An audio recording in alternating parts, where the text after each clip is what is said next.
Hi, I'm Dr. Joshua Kantrowitz, Associate Professor of Clinical Psychiatry at Columbia University and the New York State Psychiatric Institute. I'm here to talk about the near-term future of muscarinic agonists and modulators for schizophrenia. We'll discuss M1, M4, and the use of both of them together.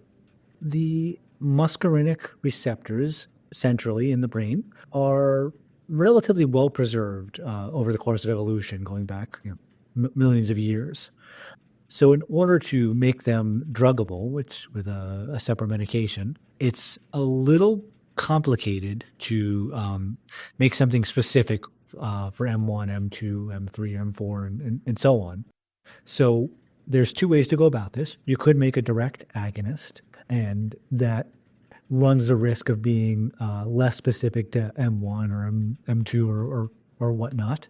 Another way to go is making an allosteric modulator, which you can make something a little more specific to a specific subtype of the muscarinic receptor. The other thing interesting about M1 and M4 receptors, and these are the primary receptors we want to target in schizophrenia treatment, is that they have a slightly different distribution in the brain. This matters because they differ in the areas of the brain that they can impact. M4, over here on the right part of the slide, is found throughout the brain, frontal cortex, but a little more prominent in the dorsal striatum, whereas M1 is a little more prominent, again, found all in the same places as M4, but a little more prominent in frontal cortex than M4, and a little more prominent in hippocampus, which suggests that it might be more beneficial for cognition, because those are cognitive areas of the brain. Another difference between M1 and M4 circuits in the brain is that M1 is more prominent in excitatory inhibitory circuits in the brain. M1 is found on GABAergic interneurons, and by activating them, this can modulate the balance between excitatory and inhibition in the brain, which potentially can have a role in cognition, at least in theory. We're going to shift a bit into some of the data from some recent trials with muscarinic agonists.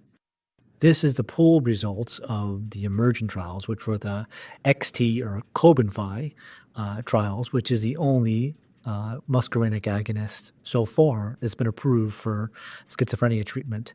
As we can see here in these slides, across these three studies, there were significant results in total symptoms of PANS, general schizophrenia symptoms across all different subtypes. That's over in the upper left. We also saw improvements in negative symptoms and positive symptoms across the three trials.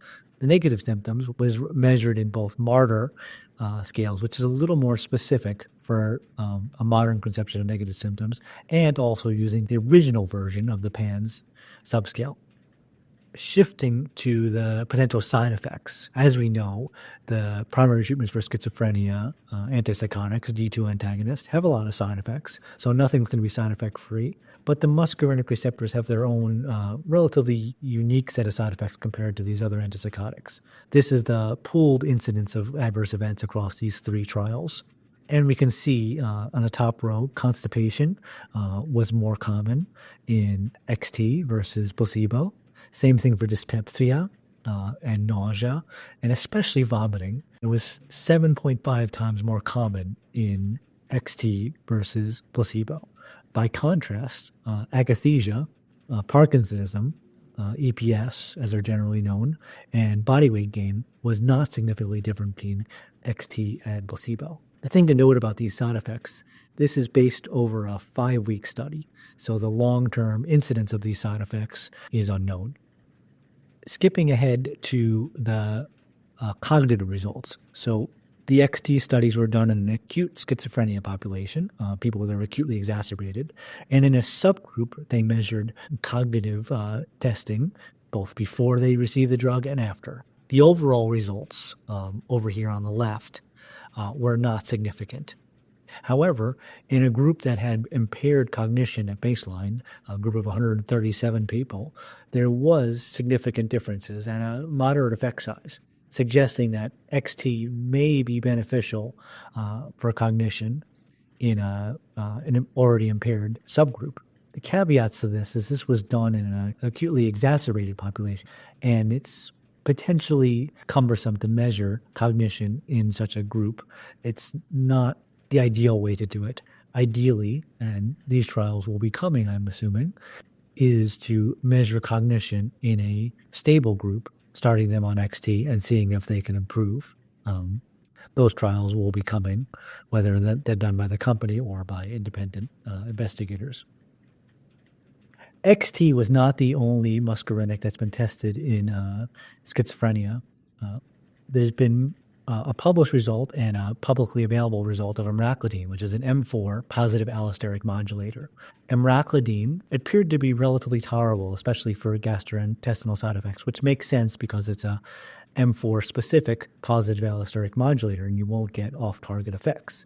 The phase 1 study, which was published, showed significant effects with a relatively small placebo effect of 6-point improvement over the course of the study. The follow-up phase 2 were negative. The improvement with the active drug was relatively comparable to the phase 1 study. However, the placebo improvement went from 6 points in the phase 1 to between 13 and 16 points improvement on the placebo group.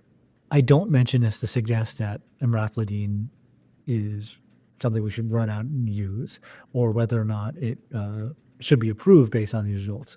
I mention this because it is difficult for a drug to beat a placebo effect that high, and the results may have more to do with changes in the study population or the study conduct, which may have led to the placebo effect improvement, versus any change in the active drug improvement.